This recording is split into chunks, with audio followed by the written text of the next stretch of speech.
o idealismo alemão passou da Bíblia para o mundo.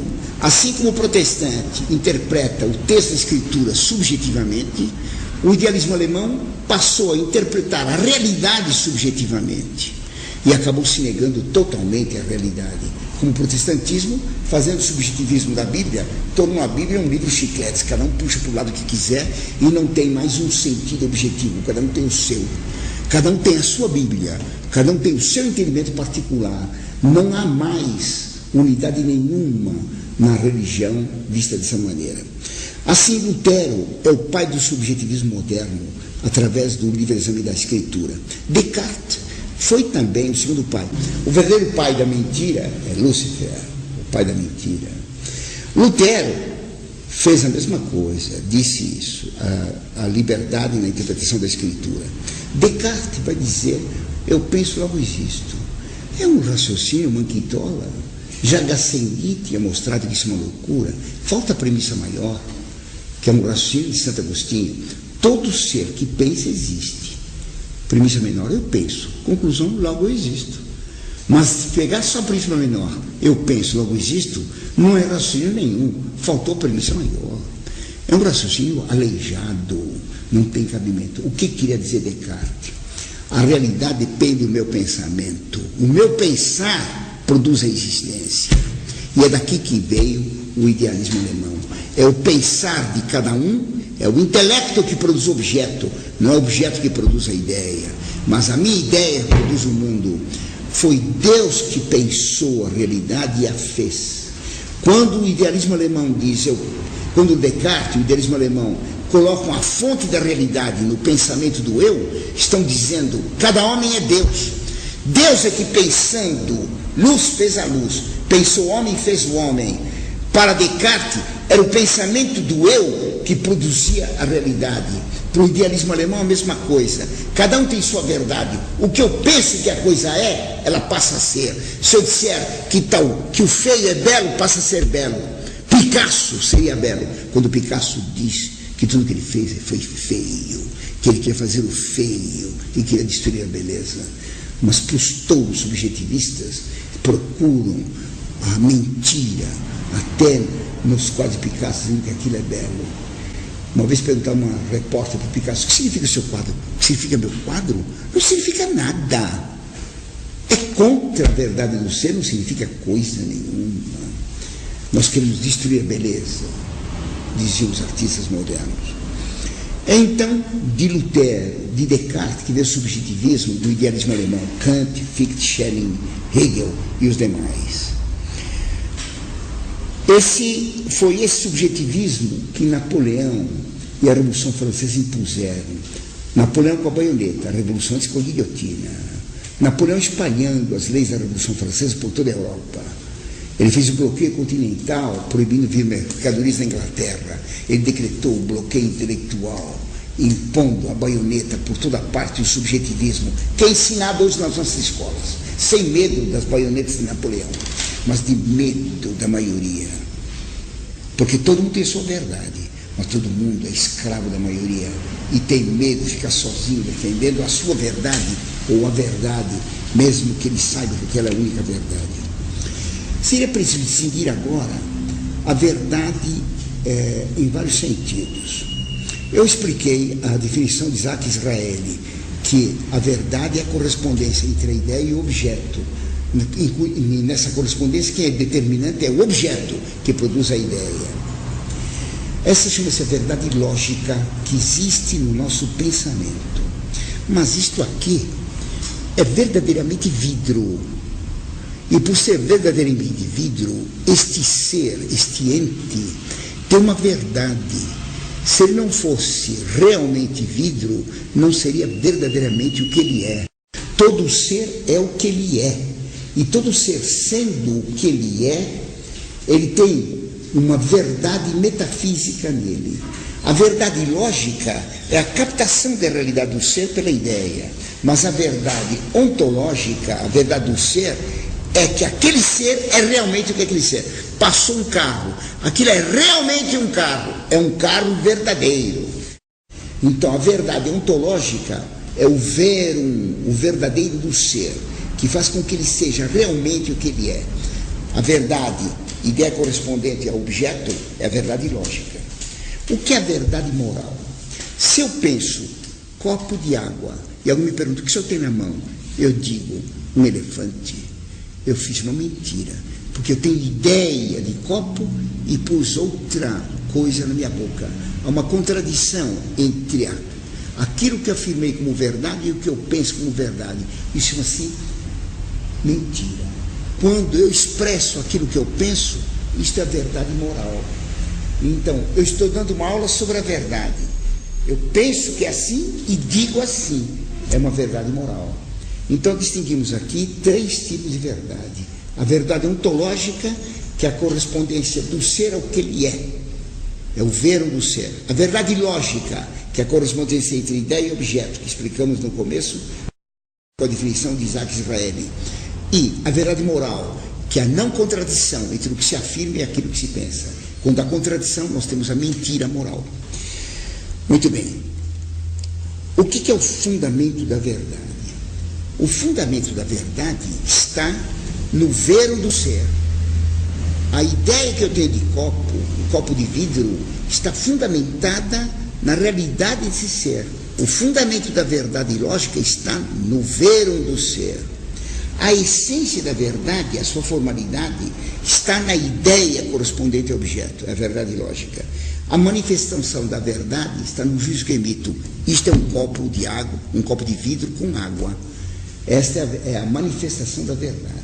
Então devemos seguir o fundamento, a essência da verdade e a manifestação dela. Todo ente, para ser verdadeiro, ele tem que corresponder àquilo que Deus pensou ao fazê-lo, ao criá-lo. Assim, eu tenho um cavalo. Este cavalo corresponde à ideia que Deus teve de cavalo antes da criação na sua inteligência. Deus eternamente conhece todas as coisas. Ele pensou luz e fez a luz. Pensou o cavalo e fez o cavalo. Pensou taturana e fez a taturana. Então, todo ser, metafisicamente, tem uma correspondência com a ideia em Deus. Em Deus, a verdade é subjetiva. E ele produz o objeto exatamente de acordo com o que ele pensou. Há uma correspondência entre o objeto criado, o ser criado, e a ideia que Deus teve dele. Mas aí, é a ideia que Deus teve que determinou o ente criado.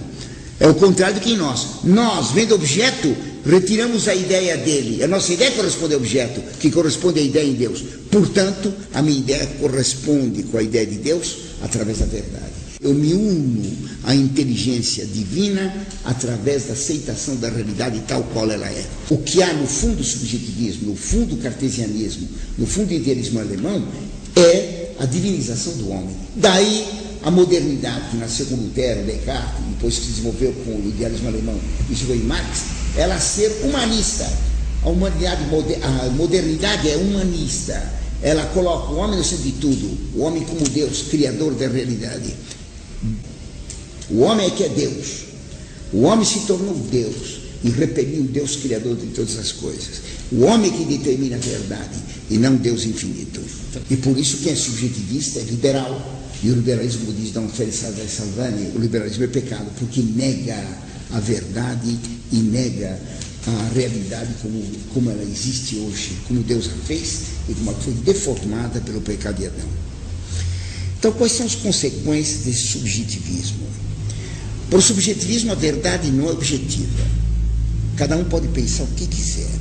Então, não há verdade real. Cada um tem a sua. Portanto, não existe a verdade. É o que Marx vai concluir. Não só não existe a verdade, mas não existe bem. Porque a verdade de um ser, este é um copo, verdadeiramente copo de vidro, esta verdade torna esse ser bom. O que aparece como ideia na minha mente, como verdade, relacionado com a minha inteligência, para a minha vontade se apresenta como bem. O bem na vontade, o bem desejado, é a verdade do intelecto. O intelecto mostra o que a coisa é e que é boa, então minha vontade quer o bem. A inteligência busca compreender o ser, a vontade deseja o ser. Então não existe desejo da vontade, isto é, amor, sem conhecimento. Ninguém pode gostar de chorar no avesso. porque eles falam uma vez, isso não existe. É a verdade que determina o amor. Por isso não existe caridade sem a fé. Por isso é absurdo afirmar que na heresia pode ter santidade. Não pode haver caridade sem a fé. Hoje, os padres modernos falam tanto em amor, amor com 2 R's ou 4, o amor, mas eles negam a necessidade de conhecimento do bem para querer o bem. Amar é querer o bem, e só pode se querer o bem conhecendo o bem. Não existe, então, conhecimento, se não há verdade, não há conhecimento do bem. Não existe bem e não existe amor. Porque o mundo atual nega a verdade e tem que negar o amor. Fala-se tanto de amor, nunca ouvi tanto ódio, nunca ouvi tantas guerras, nunca ouvi tanta violência, nunca houve tanta desavença, tanta iniquidade. E se não há verdade, não há bem, o subjetivismo vai negar. A terceira consequência é a existência da beleza. A beleza objetiva não existe. Cada um tem seu gosto. Uma afirmação ridícula, porque beleza é uma coisa, gosto é outra. A beleza é sempre bela e sempre desejável como boa e verdadeira. O gosto pode ser educado ou mal educado. Alguém pode ter mau gosto. Está claro? É claro que nós podemos ter gostos variados.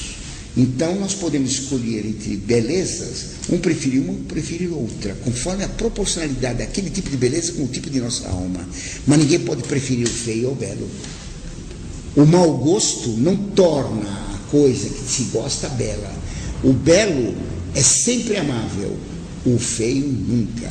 Se alguém gosta do feio, tem um mau gosto. Mas para o mundo atual não há beleza objetiva. A beleza corresponde a padrões, corresponderia a padrões, a modas, como se não existisse aquilo que os antigos gregos tinham descoberto, aprendendo dos egípcios, uma beleza objetiva, baseada nos números e que é imutável. Os números que determinam a beleza continuam válidos até hoje. O número de ouro determina a proporção do rosto, a divisão disto por isso, 1,618. Em mim não, que sou feio. Isto por isso, 1,618. A largura da boca, a largura do nariz, 1,618, e assim por diante. Não vamos perder tempo dando todos os exemplos. Pitágoras descobriu isso. A beleza material está nos números, e os números são objetivos. Deus fez tudo com peso, número e medida. Pois isso tudo tem verdade, bem e beleza, metafisicamente. Essa negação de todos os valores ontológicos, de todos os valores lógicos, todos os valores morais, todos os valores estéticos, leva a um relativismo completo. Cada um pensa o que quer, verdade o que cada um queira, pecado o que cada um quer. Nada é condenável, vale tudo, tudo é permitido. E quando tudo é permitido, só o bem é proibido. Essa que é a realidade. Num hospital, se desse liberdade para todos os vírus, todas as bactérias, o que estava proibido era ter saúde. Quando se dá liberdade para se ensinar toda mentira, toda maldade, toda feiura, amar o feio, o que se desterrou foi a verdade, o bem e a beleza. Já Santo Agostinho dizia, não há liberdade para o erro. Se um professor vai numa classe e ensina que ácido sulfúrico faz bem para a tosse, está cientificamente provado, quem toma uma colherada de ácido sulfúrico não tosse nunca mais. Nunca mais tosse, não tem mais gripe nem dor de cabeça. Está provado. Tomou ácido sulfúrico não fica mais doente. Morre, né? Se permite um professor ensinar isso, e prova que é assim, quem toma sulfúrico não tosse mais, e 14 crianças morrem, esse professor vai ser preso. Porque ele matou as crianças ensinando uma mentira.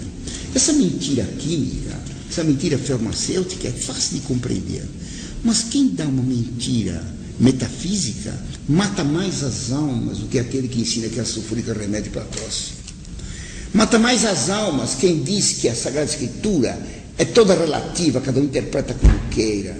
Faz a Sagrada Escritura um livro que não tem valor objetivo nenhum. Joga fora, então. Se cada um interpreta como quer, eu interpreto que ela não presta e pode jogar fora. Nada mais tem valor. Essa liberdade para o erro, a negação da verdade, a negação do bem, a negação da beleza, é que leva ao relativismo absoluto e à destruição de todos os valores. Foi disso que o liberalismo, nascido da Revolução Francesa, retirou os seus dogmas. Liberdade de religião e de consciência. Pode-se ensinar qualquer religião. mesma religião que defende a antropofagia, mesma religião que ordena o infanticídio, mesma religião que permite o homossexualismo. Não há mal, não há mentira, tudo é verdadeiro, vale tudo. Vale tudo. Foi essa loucura do liberalismo que produziu o nazismo. Se qualquer coisa vale, o genocida Hitler, o assassino Hitler, determinou que tem que matar os judeus, que isso é o bem. E como a maioria dos alemães aprovou, aquilo passou a ser verdade na Alemanha. Um absurdo. Foi excelente que tivessem contrariado esse dogma do relativismo e tivessem invadido a Alemanha e acabado com o bigodinho do Hitler e com o dono do bigodinho. Tá claro? Para acabar com o extermínio, com os gulag, os campos de concentração. Porque aquilo era uma dedução absurda da liberdade de pensamento, da liberdade de crença. É legítimo matar aqueles que nós consideramos maus. Os loucos, os judeus, os morenos, os negros, os deficientes, assim por diante. Em 1938, o Hitler mandou matar dezenas de milhares de doentes mentais e doentes incuráveis para experimentar as câmaras de gás. Eles eram um peso para o orçamento da Alemanha. Mata todos. Recentemente, na França, foi proposto um projeto de matar todo homem que chegasse aos 60 anos, porque deixava de ser produtivo. Então mata. Vocês estão chegando lá. Que bom que o projeto não passou. Mas essas leis relativistas do aborto, de aprovação do casamento gay, tudo isso é contra a natureza e contra a verdade. Foi isso que produziu o diálogo subjetivista do Vaticano II. Para o Vaticano II, a liberdade de religião era uma coisa de direito humano. Por isso o Vaticano II, pela sua pastoralidade, defendeu a liberdade de religião de consciência, defendeu a hermenêutica moderna. Cada um entende a verdade revelada como quiser. Todas as interpretações são válidas da Sagrada Escritura. O que Lutero tinha determinado para a Bíblia, a fenomenologia nascida do kantismo e do idealismo alemão, a fenomenologia declarou que toda a realidade é recebida subjetivamente e é expressa subjetivamente. Portanto, ninguém conhece senão as aparências e não se conhece a realidade. Toda interpretação é válida. É a hermenêutica da ruptura com o passado. Porque se não existe verdade objetiva, o Vaticano II podia romper com tudo que a Igreja ensinou no passado. A tragédia foi essa. O Vaticano II recusou condenar as heresias. Isso foi em 65. 3 anos depois, a Revolução da Sorbonne recusou proibir qualquer coisa. É proibido proibir. Se a Igreja Católica recusa condenar a heresia, é proibido condenar qualquer coisa. E se é proibido condenar qualquer coisa, tudo é permitido. Nós estamos vivendo hoje a vitória da Revolução relativista da Sorbonne. Nada é verdadeiro, tudo é permitido. Logo, o bem e a verdade não podem ser defendidos como objetivamente certos. O que eu estou defendendo é a objetividade da verdade, a objetividade do bem, a objetividade da beleza. Abaixa o Monfort, tem que calar o professor, esse doido. Tem que calar, em nome da liberdade. Vale tudo, mas a interpretação católica da realidade é falsa. Todas as interpretações do real são válidas, a interpretação católica não presta. Contradição absoluta, porque o liberalismo é contraditório, e por isso que o comunismo é vitorioso. É a mentira que é verdadeira.